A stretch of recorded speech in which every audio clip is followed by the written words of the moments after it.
আজ অনেক দিন পরে হলুদ রঙের ফুলটা ফুটেছে, কি সুন্দর দেখতে লাগছে।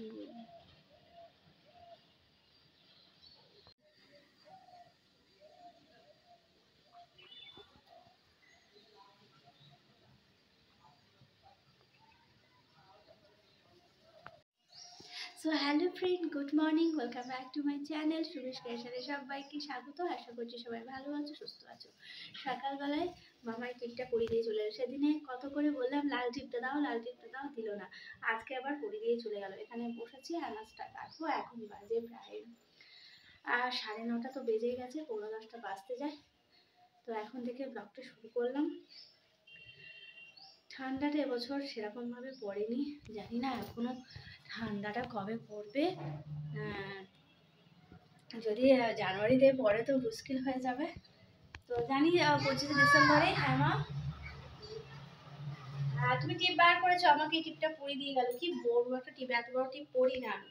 এমনি ছোট টিপও আমি পরি না। আমার মানে একদম কি বলবো, কানে বলো এ বলো, এটা কবে সেই দিদি বাড়িতে গিয়েছিলাম সেই যে কানেরটা খুলে দিয়েছে, এখনোর মধ্যে পরিনি।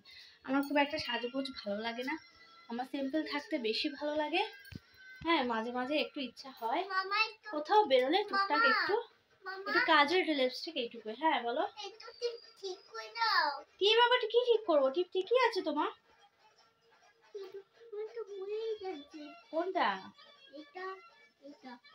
এটা এখানে তুলে এখানে দিয়ে দেবো।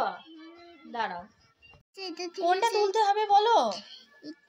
ঠিক আছে, এটা ঠিক আছে, এটা ঠিক আছে, এটা ঠিক আছে। তো ওটা তো তুমি আমাকে দিলে, রেড কালারটা দিলে, আমি খুলে দেবো রেড কালারটা। এটা না না, এটা ঠিক তা পড়লে তো ওখানে ফাঁকা হয়ে যাবে, তো ওখানে আবার কি করে আসবে? দিয়ে দেবো, খুলে দেবো তোমাকে। তাহলে বলো। টিপটা খুলে দিলাম।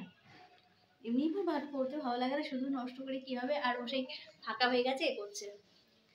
চুলগুলো না একটু যত্ন নিলে ভালো লাগে, আর যত্ন না দিলে না কেমন একটা হয়ে থাকে। যাই হোক, চুলগুলো একটু নিচগুলো কাটতে হবে, ছেটে দিতে হবে একটু। চলো রান্না করি। বাবু নিয়ে এসছে মাংস, 25 ডিসেম্বরে আনবে বলেছিল, আমি বলেছি না, তো আজকে নিয়ে চলে এসছে।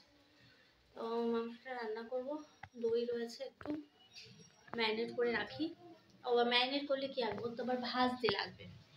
ভাজে মানে মাংসটা একদম ভেজে নিয়ে তারপর তরকারি, সে যেন তরকারি যেন শুকনো শুকনো মতন হয়। আর এমনি রান্না করলে ওই মাংস থেকে যে জলটা বার হয় সেটা থেকে করলে এ হয়, বেশ অনেকটা ওই জল দিয়ে রান্নাটা হয়ে যায়, না হলে আবার এক্সট্রা জল দিতে হয়। কি করা যাবে, ওর আবার বন্ধ লাগে, তো সেই কারণে। তো চলো ঝটপট করে আলুগুলো বের করে নিয়েছি, মশলাপাতিগুলো করে নিয়েছি, মাংসটা রেখে দিয়েছি। আর মাংস আর ভাত, আর অন্য কিছুই রান্না করবো না। তো চলো ঝটপট করে রান্না বান্না শুরু করে দিই।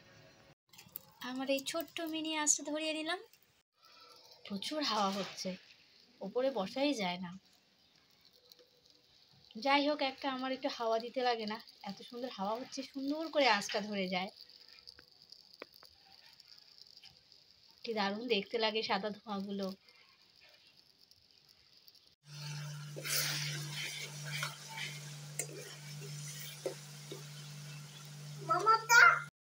মাংস আর আলুটা সুন্দর করে ভেজে নিয়ে তারপরে ম্যারিনেট করেছি। কেউ কোনোদিন করেছো? ও টক দই খাচ্ছে, ওকে দেখাতে হবে। আমাকে আমাকে করে যাচ্ছে।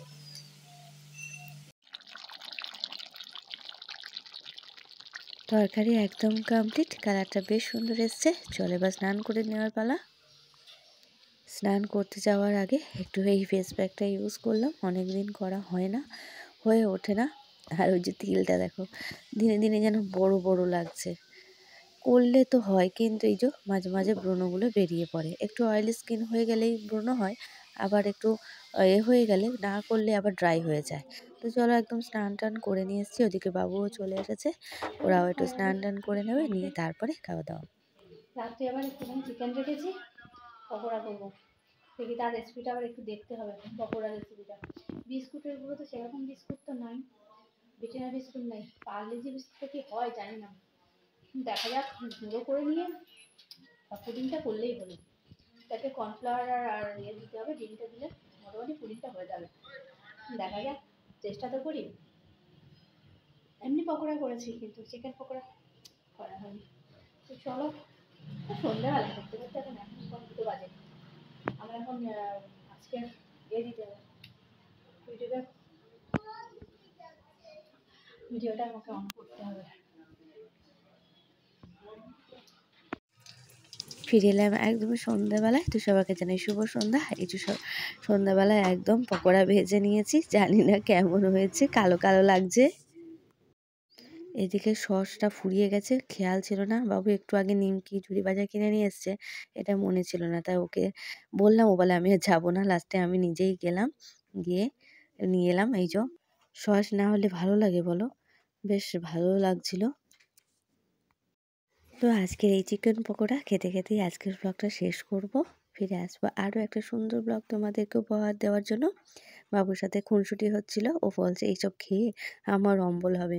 আমি আবার উত্তর দিলাম, তোমার কিসে হয় না বলো, এত অম্বলের ওষুধ খাই না কি বলবো। যাই হোক বন্ধুরা, টাটা, শুভরাত্রি।